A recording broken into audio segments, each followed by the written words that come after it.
In 2025, GWM set itself a challenge: take on one of the toughest, steepest and rockiest hill climbs in the country, Birraclock Hill.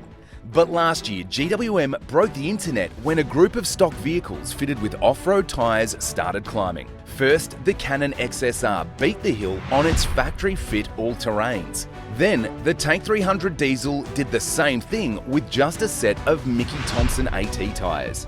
And finally, the Cannon Alpha PHEV became the first plug-in hybrid to ever beat Birraclock Hill. In 2026, we're back for more, kicking off with the GWM Tank 300 PHEV and the GWM Tank 500 PHEV, fitted with Mickey Thompson Baja Boss all-terrain tyres at 15 PSI on the factory 18-inch wheels, and importantly, no other modifications. This hill is absolutely stock standard. We're going to basically take a stock standard vehicle up it, well, two of them, with a set of tyres.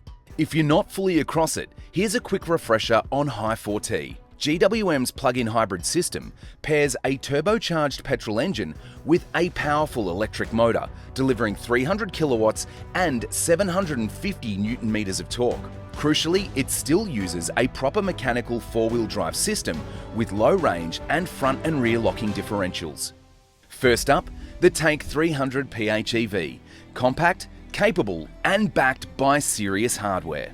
It's a conventional four-wheel drive system, so you've got a diff front and rear, you've got a transfer case, like it's low range, like it's just a no-nonsense solid drivetrain. The sandwich between the gearbox and the engine is where all electricity goodness happens, and these things just deliver all that power to those tyres. The plan is simple, but simple doesn't mean easy. The cameras are rolling from every angle, so you can see exactly what happens when the Tank 300 PHEV meets one of Australia's toughest climbs.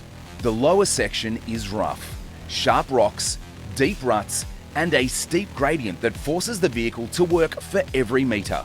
But the tank keeps climbing. Power delivery from the hybrid system is immediate, torque arrives instantly, and the Hi4-T drivetrain keeps sending it to the wheels that need it.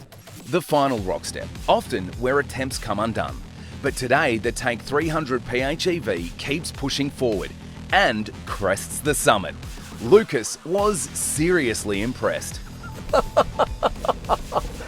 GWM Tank 300 PHEV, Lucas approved. Like, it did it too easy.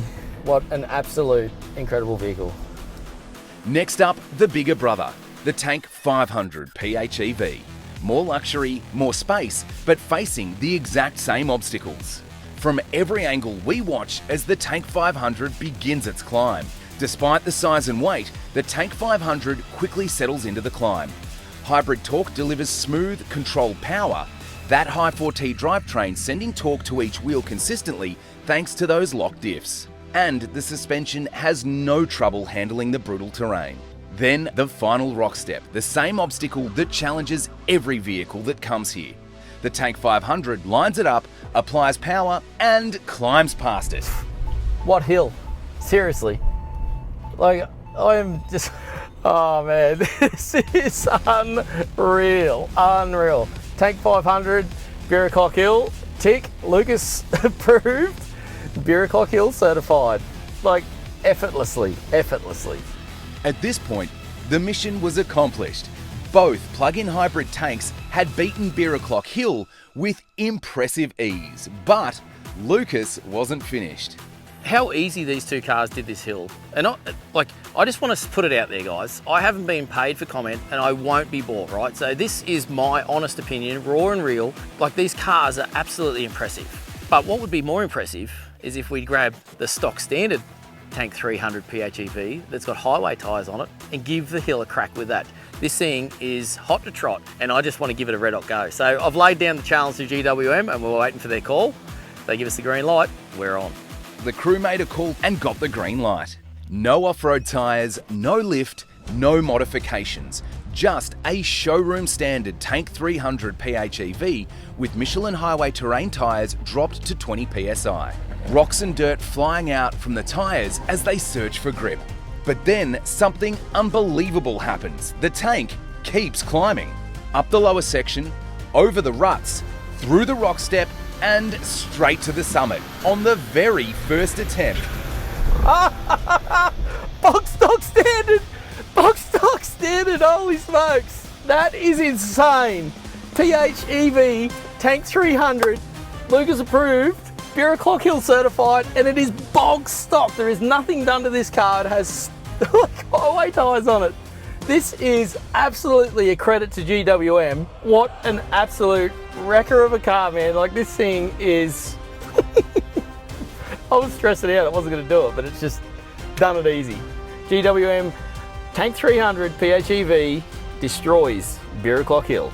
With that, 2 more vehicles join the very short list of machines that have beaten Beer Clock Hill. The GWM Tank 300 PHEV and the GWM Tank 500 PHEV officially Beer Clock certified. That makes 5 GWM models that have conquered the hill. But this latest achievement stands out. The Tank 300 PHEV didn't just make the climb, it did it on standard Michelin highway tyres. Not only the first plug-in hybrid to conquer Beer Clock Hill in factory road tyre form, but possibly the first vehicle ever to drive to the summit on highway terrain tyres designed primarily for the road. You heard Lucas, the Tank 300 PHEV with Hi4-T is a true Beer Clock Hill destroyer. Turns out you don't need a team of on-site engineers or a heavily modified 4-wheel drive to beat one of the toughest hills in the country. Just a visit to your local GWM dealer. GWM Cannon XSR and the GWM Tank 300 PHEV have done this hill bog stock standard off the showroom floor. Nothing's changed. It is an absolute testament to GWM. I can't see what else they get up to in the future and how much better these cars can really be. So the question now becomes, what GWM will beat the hill next? Stay tuned.